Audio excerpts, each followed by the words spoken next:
다 함께 우리 신앙 고백하겠습니다. 나는 전능하신 아버지 하나님 천지의 창조주를 믿습니다. 나는 그의 유일하신 아들 우리 주 예수 그리스도를 믿습니다. 그는 성령으로 잉태되어 동정녀 마리아에게서 나시고 본디오 빌라도에게 고난을 받아 십자가에 못 박혀 죽으시고 장사된 지 사흘 만에 죽은 자 가운데서 다시 살아나셨으며 하늘에 오르시어 전능하신 아버지 하나님 우편에 앉아 계시다가 거기로부터 살아있는 자와 죽은 자를 심판하러 오십니다. 나는 성령을 믿으며 거룩한 공교회와 성도의 교제와 죄를 용서받는 것과 몸의 부활과 영생을 믿습니다. 아멘. 312장 우리 찬송하고 말씀을 봅니다.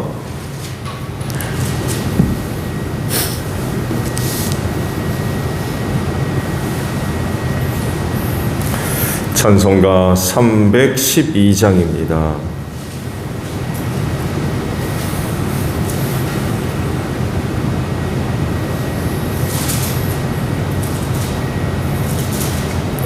너 하나님께 이끌리어 일평생 주만 바라면 너 어려울 때 힘주시고 언제나 지켜주시리.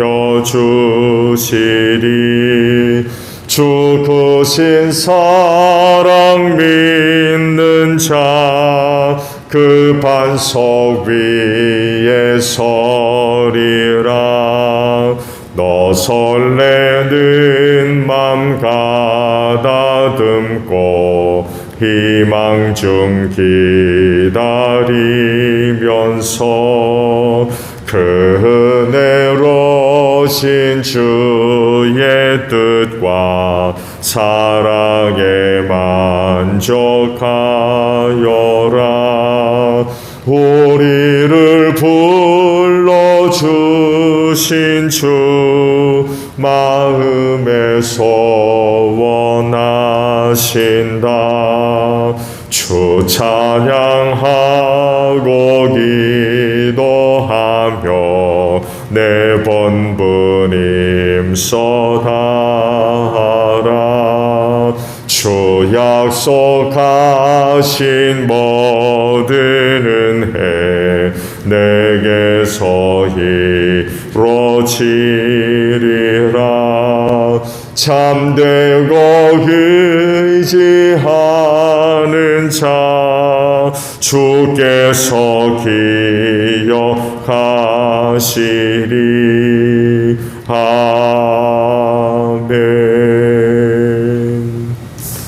사무엘상 8장의 말씀을 보겠습니다.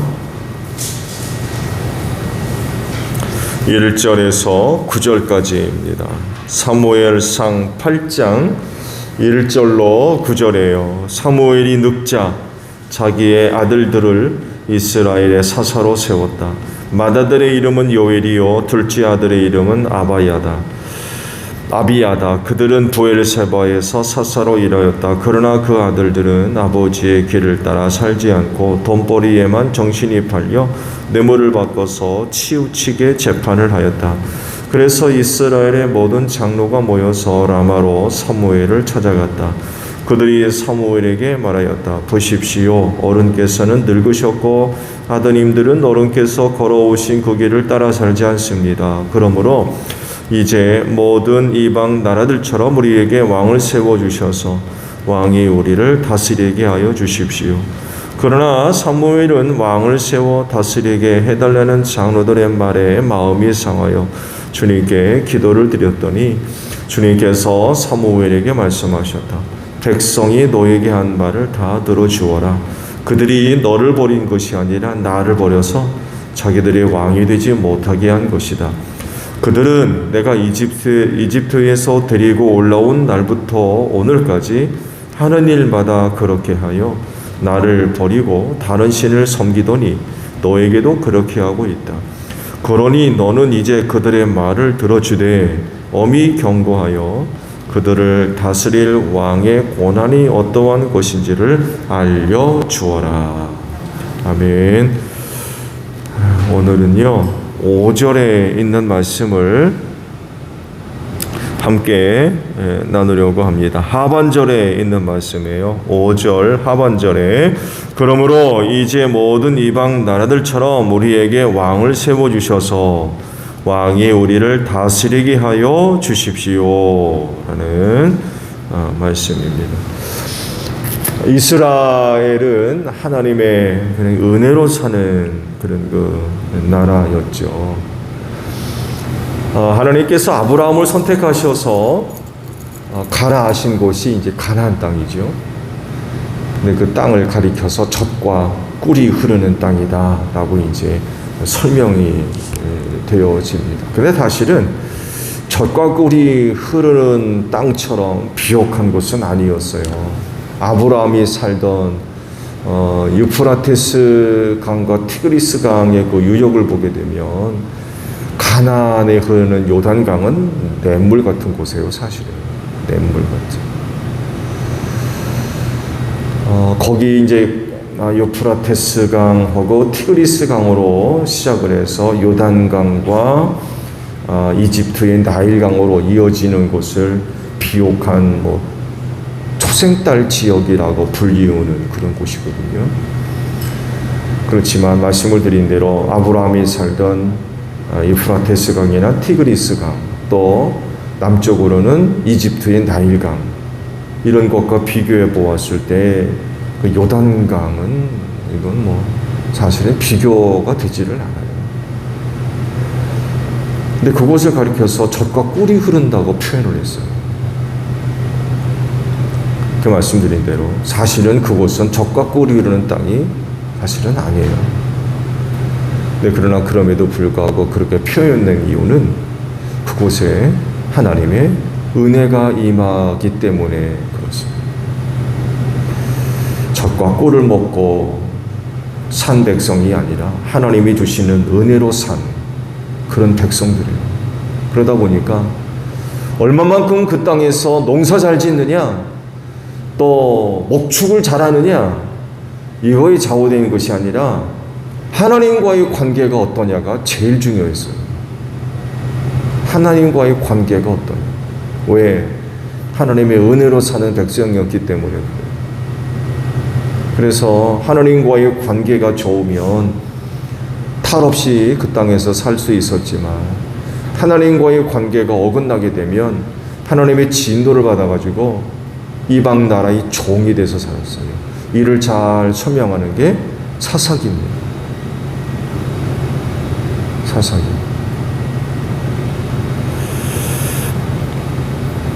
그러면 이스라엘이 가나안 땅에서 어떤 모습을 보여주고 또 어떤 방향으로 가야 하겠습니까? 그런 나라요, 그런 민족이라고 하면 어떻게든 하나님을 잘 섬기는 그런 그 모습으로 또 흔들리지 않는, 또 변하지 않는 야훼 신앙을 가지고 있어야 되는데 막상 그 백성들이 보여준 모습을 보면 그러지를 못했던 거지요. 이스라엘이 그 가나안 땅에서 어떤 모습을 보여줘야 되느냐 라는 물음 앞에 그 답을 잘 말씀하고 있는 게 바로 오늘 보신 그 말씀들이에요. 사무엘상 있는 이 말씀이 당시 이스라엘 백성들이 가나안 땅에서 어떻게 살았는지를 단적으로 잘 보여주고 있습니다. 사무엘이 나이가 들었죠. 그래서 두 아들을 사사로 세웠다고 합니다. 그런데 이들이 사무엘이 걸어왔던 그 길을 따라 걷지 않습니다.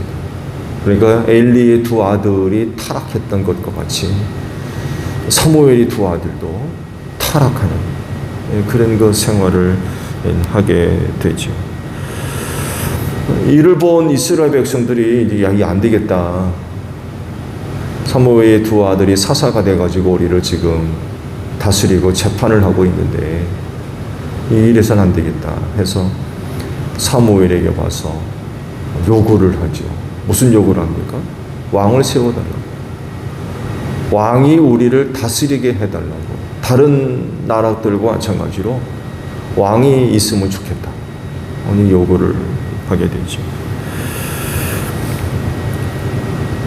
그들의 그 조건을 보게 되면 뭐 달리 해결할 방법이 보이지를 않아요, 사실은.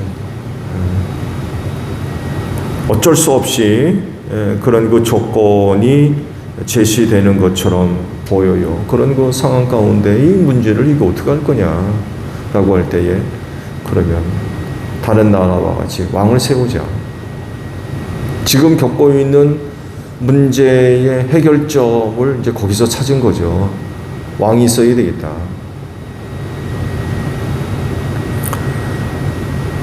근데 과연 그들이 생각하는 것과 같이 그들이 제시했던 어떤 방법과도 같이 그 과연 정답이었을까?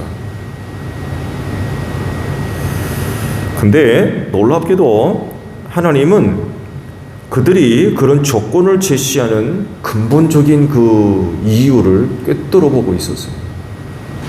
그들이 왕을 요구하는 근본적인 이유가 어디 있느냐? 지금 저들이 직면하고 있는 그 문제를 해결하기 위한 그런 그 방법이 아니라 불신앙이라는 거예요. 하나님을 저들의 왕으로 섬기려 하지 않는 그 불신앙의 근거, 불신앙에 근거한 요구였다는 것입니다. 하나님을 참되게 섬기는 그런 그 신앙이 아니라 하나님을 버리는 거죠. 이런 것에서 나온 거였다는 거예요.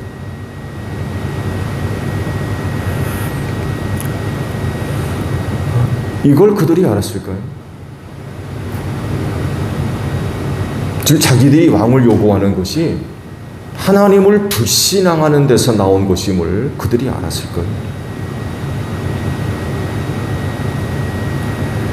자기들 안에 하나님께 대한 불신앙이 뿌리 깊게 자리하고 있어서 거기로부터 나왔던 게 바로 왕을 요구하는 거였다. 이걸 과연 그들이 알았을까?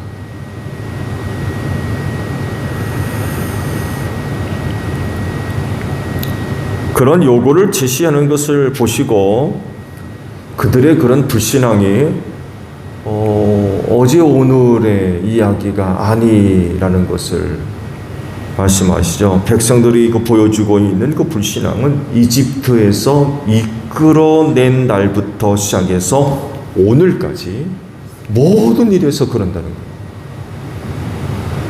모든 일에서 하나님을 믿는 믿음이 없어요.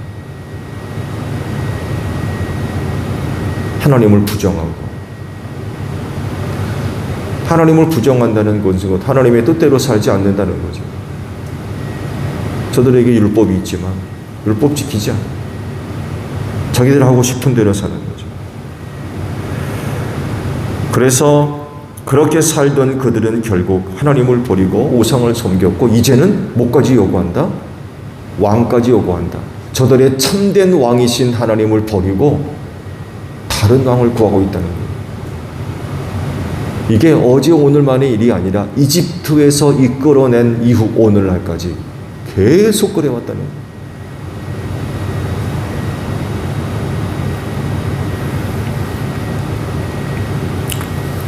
그들이 사무엘을 찾아와서 요구했던 그 요구 속에 이미 벌써 하나님께 대한 불신앙이 포함되어 있죠.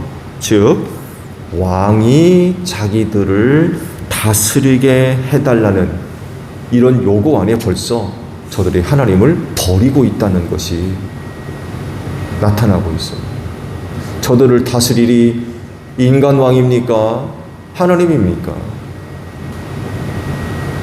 우린 하나님으로부터 다스림을 안 받겠다는 거예요.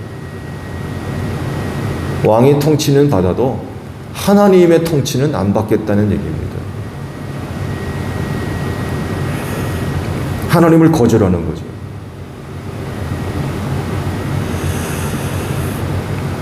그게 훨씬 나아 보여서 과연 그런 것들을 요구한 걸까요? 그렇게 보이니까 왕이 다스리게 해달라고 요구하는 거겠죠. 그게 좋아 보이니까. 하나님이 통치하는 것보다도 왕이 통치하는 게 훨씬 낫다. 훨씬 좋아 보이니까 그런 걸 요구하겠지. 과연 그럴까요? 하나님의 통치와 왕의 통치 중에 이스라엘에게 실제적으로 도움이 되는 게 뭘까요? 하나님입니까? 인간입니까? 당연히 하나님이죠. 왜냐하면 이스라엘이라고 하는 민족적 정체성은 하나님으로 말미암아 설명되기 때문에 그렇습니다. 하나님이 빠져있는 이스라엘은 이건 아무런 의미가 없는 거예요.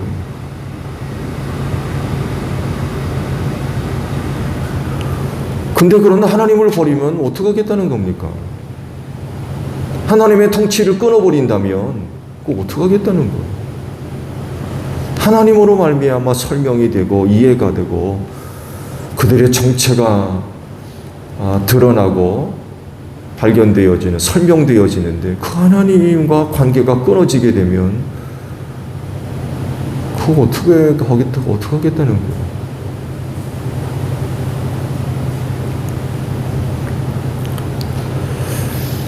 당시 이스라엘은요, 자기들의 미래를 걱정하지 않을 수가 없었죠. 왜냐하면 사무엘이 두 아들이 타락해가지고 돈만 밝히고 돈만 주면은 뭐 못하는 게 없는 거예요. 재판도 뒤집고 기울어지게 하고 자기한테 돈 많이 주는 사람한테 유익하게 재판을 내리고 미래가 걱정되는 거죠. 야, 이거 이대로 갔다면 큰일 나겠다. 이 문제를 이거 어떻게 해결할 거냐. 이런 상황에서 그들이 취할 자세가 뭘까요? 자기들의 문제는 자기들 스스로 해결하고 방법을 모색하는 걸까요? 그게 하나님과의 관계를 맺고 있는 백성들의 모습이겠습니까? 자기들의 문제는 자기들이 알아서 하겠다. 그래서 사실 요구한 게 왕이었어요. 근데요, 그들이 하나님과의 관계를 생각해 본다면 자기들의 문제를 자기들 스스로 해결하려고 사무엘한테 와가지고 왕 세워주시오, 이렇게 해서는 안 되는 거죠. 하나님과의 관계를 생각한다면 이렇게 하면 안 되죠. 어떻게 해야 되겠습니까? 사무엘한테 와서 어떻게 했으면 좋겠는지 하나님께 나아가서 기도 좀 해보세요. 제사 좀 드려보세요. 이렇게 돼야 되는 거죠.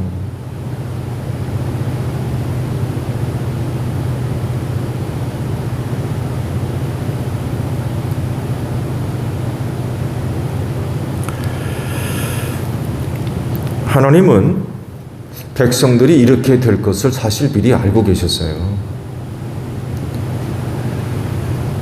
신명기 17장에 있는 말씀들을 쭉 보게 되면 앞으로 이스라엘 백성이 가나안 땅에 들어가서 그들이 어떤 모습을 보여줄지 이미 벌써 모세에게 말씀을 해주셨어요. 그들이 가나안 땅에 들어가서 틀림없이 왕을 요구할 거라는 거예요. 벌써 아셨어요.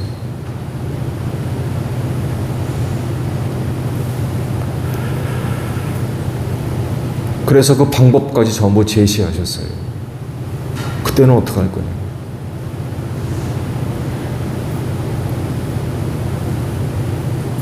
그때 모세에게 하셨던 말씀과 지금 사무엘에게 하셨던 말씀이 틀리지 않습니다. 똑같은 말씀을 하셨어요.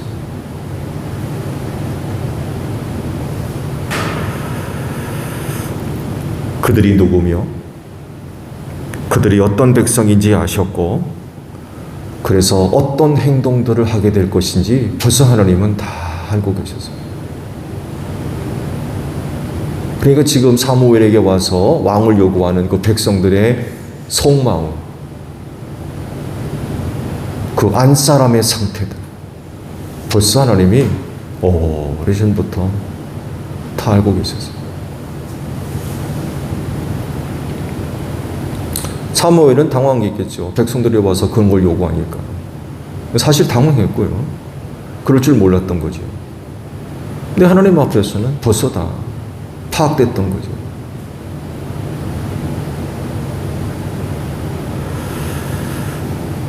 왕을 요구하는 것이 하나님을 버리는 것이, 그걸 요구하는 백성들 스스로가 이런 것들을 알았는지 몰랐는지는 모르겠습니다만에도 하나님 벌써 그들의 안을 들여다보고 계셨던 거죠. 그들이 어떤 사람들인지, 그래서 어떻게 행동할 것인지, 또 그들이 무슨 말을 할 건지, 뭘 요구할 건지, 그리고 앞으로 어떻게 갈 건지 벌써 오래전부터 보고 계셨던 거죠.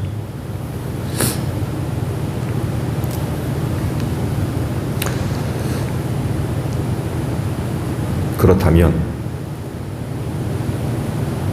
나보다 나를 더 잘 아시는 이가 하나님이신데 하나님은 나를 어떻게 알고 계실까요?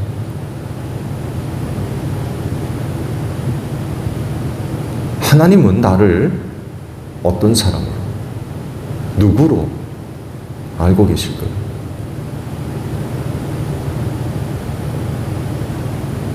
말씀드린 대로 하나님은 오래전에 벌써 그들이 누구며 어떤 사람들인가를 다 알고 계셨어요.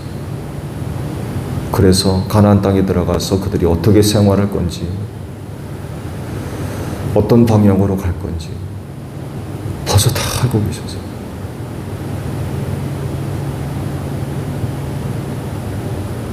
그래서 제가 말씀드리잖아요. 그들이 왕을 요구할 때 불신앙으로부터 나온 것임을 그들이 알았을까?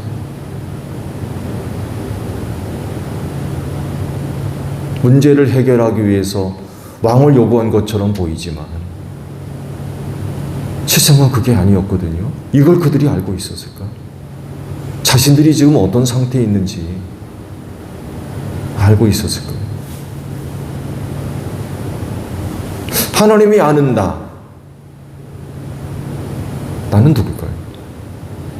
나로부터 나오는 어떤 행동들, 말, 태도, 그거 왜 그러는지, 그게 어디로부터 나오는 건지, 그건 다 알고 지나갑니까?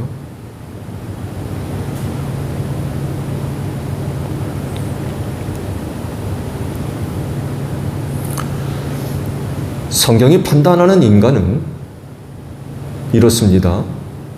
의인은 없나니 하나도 없다. 타락한 인간은 어려서부터 생각이 다 악하다고 그랬어요.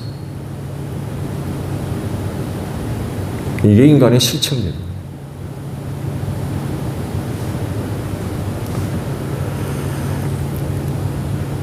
선한 것은 하나도 없고 악한 것만 나올 수밖에 없는 그런 죄인으로서의 인간 자체라는 거죠.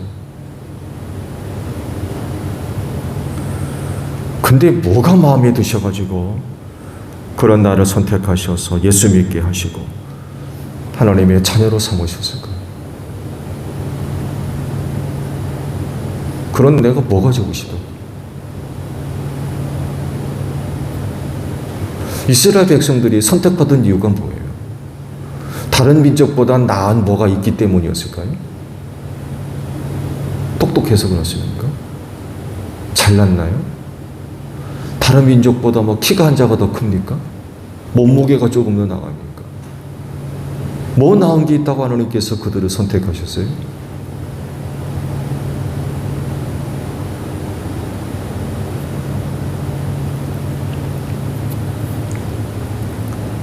그저 하나님의 은혜일 뿐이죠. 다를 거 하나도 없습니다. 다를 거 하나 없어요. 그런데도 기쁘게 여기시고 좋게 여기시고 사랑하셔서 그런 은혜를 베풀어 주셨을 뿐. 그렇다고 하면 하나님의 자녀된 자로서 악한 것이 나오지 않도록 해야 될 것 같아요. 그런 은혜를 받은 자들이라고 하면 내 안으로부터 악한 것이 나오지 않다. 어떻게든 하나님을 사랑하고 섬기며 선을 이루는 데 힘써야지. 그런 은혜를 받았다는 사람들로부터 악한 것이 나오는 이런 모습들이 있으면 안 되는 겁니다. 지금 이스라엘 백성들이 보여주는 게 뭐예요? 그런 놀라운 하나님의 은혜를 입었음에도 불구하고 불신앙 가운데 빠져가지고 저들이 참되신 하나님을 버리려고 그런 은혜를 입었으면 어떻게든 그들로부터 선한 것이 나와서 하나님을 사랑하고 율법을 지키며 하나님의 뜻을 이루어 나아가는 데 힘써야지. 아니 어떻게 그런 하나님을 버리려고 합니까? 어떻게 하나님을 버리려고 그래요?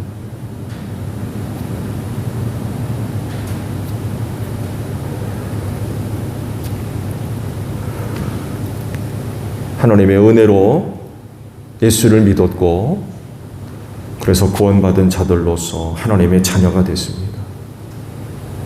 그렇진데 우리 안으로부터 선한 것이 나오는 귀한 하루가 되시기를 바랍니다. 주기도문합니다. 하늘에 계신 우리 아버지, 아버지의 이름을 거룩하게 하시며 아버지의 나라가 오게 하시며 아버지의 뜻이 하늘에서와 같이 땅에서도 이루어지게 하소서.